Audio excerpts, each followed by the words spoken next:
Hello and what is up guys, my name is PixelPolish and welcome to In Vita News Soul Sacrifice Delta Special. Last month, during the one-play Nyu-Kon event, which was a part of the Tokyo Game Show 2013, Keiji Inafune and his team presented over 40 minutes of live gameplay from Soul Sacrifice Delta. Sony released the footage from that event lately and I have taken my time to dig through it, break it down and highlight the interesting bits and pieces that shed some light on our previous suspicions. I have also found some new information about the gameplay mechanics that weren't showed before. The first interesting bit is that Inafune's team was playing on PlayStation Vita TV boxes using the original PS Vita as controllers.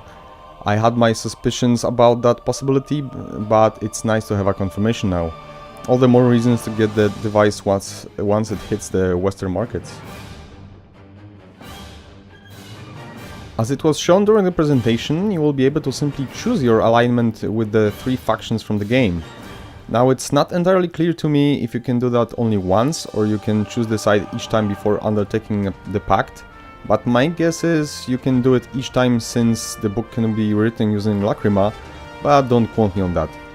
In case you missed that information before, you will be able to choose between Sanctuary, Avalon and Grimm, which are the good, the bad and the neutral factions respectively. Inafune also shown the new character customization options in detail. In Soul Sacrifice Delta you will be able to change each part of your character's raiment independently using the customs you have unlocked, which includes all of the color variations. The big change that comes with the new character customization options is that now instead of being limited to switching the hood on and off, you will get different headpieces and masks. Since character customization was not the strongest part of the original game, this is definitely a huge step forward and makes unlocking new raiments much more rewarding. This will also give you the ability to really stand out from the crowd with some creative combos. I do wonder though, what will happen when you reach max life or magic level, because in the original game you were stuck with the angelic or the demonic outfit for the most part at this point. I guess only time will tell as it wasn't shown on stage during that presentation. Another non-critical but definitely welcome addition to the game is the new multiplayer lobby. In the original game it was static and, to be honest, quite boring, with characters simply standing in one random pose the entire time. Now the characters are fully animated and each quick chat message is tied to a specific gesture. Maybe it's not as sophisticated as Monster Hunter's Gathering Hall, but for a simple expansion this is a really cool change. Here's for hoping that we'll get a proper meeting place for multiplayer pacts in the sequel. Only one of the new locations was shown on stage, and it was the Rapunzel's hometown. There's a story tied to that place, but I don't want to spoil too much. But as you can imagine, it's pretty grim. Let's move to some new lesser monsters that will be introduced in Soul Sacrifice Delta. One of them is the Queen Bee, that apparently has the ability to teleport over short distances.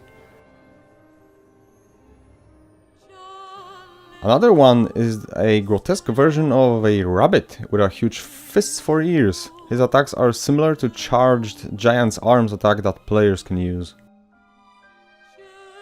When it comes to Archfiends, also only two of those were presented on the show floor.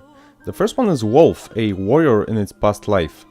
Without spoiling too much, he was tricked into eating the granny that now protrudes from his chest like Kuato in Total Recall. The other one is the ridiculously grotesque Snow White, who was cursed by the queen, but you know the story for the most part. Archfiends were revamped a little in Soul Sacrifice Delta. The most noticeable change was the addition of new kind of weak spots, visible only when using Inner Mind's Eye.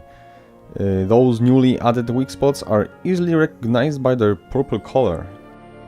The purple weak spots are responsible for the monster's resistance to certain spells. So far we have only seen monsters that are resistant to throwing spells. Unless the new weak spots are broken, all projectiles are just bouncing right off the monster. This is a very welcome addition, since throwing weapons were the most convenient and most overused spells in the original game. There's also a risk to using throwing weapons now. If you're unlucky, your projectiles can bounce right back at you, dealing significant damage. This will not only force players to rethink their tactics, but it will also add another layer of challenge to each battle. It also makes melee weapons that much more important. Thankfully, the developers didn't just simply nerf the throwing weapons without giving us something in return, so they have rebalanced the close quarters combat as well. The first major change is that you can now counter Archfiend's attacks and not just small monsters. There was just one short moment during the entire presentation that showed the counter, but it has been confirmed. Another significant change to CQB comes in the form of combining melee weapons with evasion magic. By combining any melee spell with ground move, you can jump into the air and hit a monster part that was previously only possible to hit with ranged spells. Not only that, but you can do a follow-up attack while you're still in the air for a nice aerial combo. By combining melee spell with Falcon Feather, you can gain the ability to perform a blink attack. While not as flashy as aerial combos, this could be perfect for some hit and run sort of tactics. While using non-elemental weapons, it will be possible to receive an elemental buff from another player. Your friend simply needs to release mines into the air, and your non-elemental weapon will quote-unquote suck them in, becoming imbued with the mines element. Another way of coping with close combat limitations is raising the ground with a spell. You can either use that to attack unreachable monster parts or simply to get out of harm's way. Other players can also climb the pillar, but be warned, as monsters can destroy it. Players using life builds will be glad to hear that Soul Sacrifice Delta will introduce a new blood magic in form of insta melee attack that doesn't seem to cost a lot of blood per attack. Hopefully it doesn't mean that it's also pretty weak, because it looks mighty useful. Another interesting close quarters spell that has been added to the game is the parasitic plant or vine or whatever that will be called. You can plant it on a monster by attacking it from a close distance and then make the vines grow by using Healing Bloom. The parasitic plant grows while you're using the area healing and deals damage to afflicted monster at the same time. Eventually, it entangles him completely and explodes, creating a knockback effect. Healers will receive the ranged healing spell that can be used to make the parasitic plant grow as well. In Soul Sacrifice Delta, golems are no longer just stationary. They can be broken either by you, the monsters, or your fellow sorcerers into many tiny golems that go after the enemy and lay some smack on it. They do look pretty easy to destroy though. Shields were also revamped significantly, making them much more viable during battles. They can now shoot medium-range projectiles instead of the almost useless shield bash that was only good for countering small mobs. Shields can be also enlarged by other players if they use the Beast Breath attack on them. You will also be able to enlarge the boulder form by using the Beast Breath attack on it. It can be then launched by another player who is using the Charge Giant's Arm attack. This will be truly a potent combo. In other changes, Archfiends will now be able to break through walls, opening new areas. Previously these areas were treated as separate maps, but they will be merged together in Delta, creating a more dynamic environment. I'm not sure what triggers that event, but I can't wait to see that happening during battle. When it comes to the new faction, Grimm, we were wondering how exactly they make their decisions when it comes to saving or sacrificing a monster. Well, now we know for sure, it's literally just a flip of a coin. Members of the Grimm faction believe that leaving the decision up to fate is the true justice. Whenever you approach a down monster or human character, a third prompt will appear in the middle of the screen. By pressing both save and sacrifice buttons at the same time, you will flip a coin, and no matter what the outcome will be, you will receive both life and magic XP. You will however get more of one and less of the other depending on if the monster was saved or sacrificed. There are other effects of using that third option as well. If the monster will get sacrificed, you will still get the extra charges for your spells, but if it gets saved, you won't be healed as usual. On the other hand, you will get a special vitality up or recovery up buff no matter what the outcome will be. Saving or sacrificing a human character will stay basically the same as usual, but you will still receive the life buff.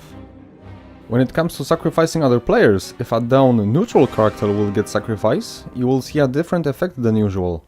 In practice it's probably the same, although that remains to be seen, but it's different visually and quite impressive at that. Another interesting thing I've noticed while watching the gameplay is that dead players running around the battlefield as ghosts can now draw power from the spell renewal spots. At this point we can only speculate if the possibility is there so that dead players can sabotage those who sacrifice them, or maybe they can somehow channel the magic to them.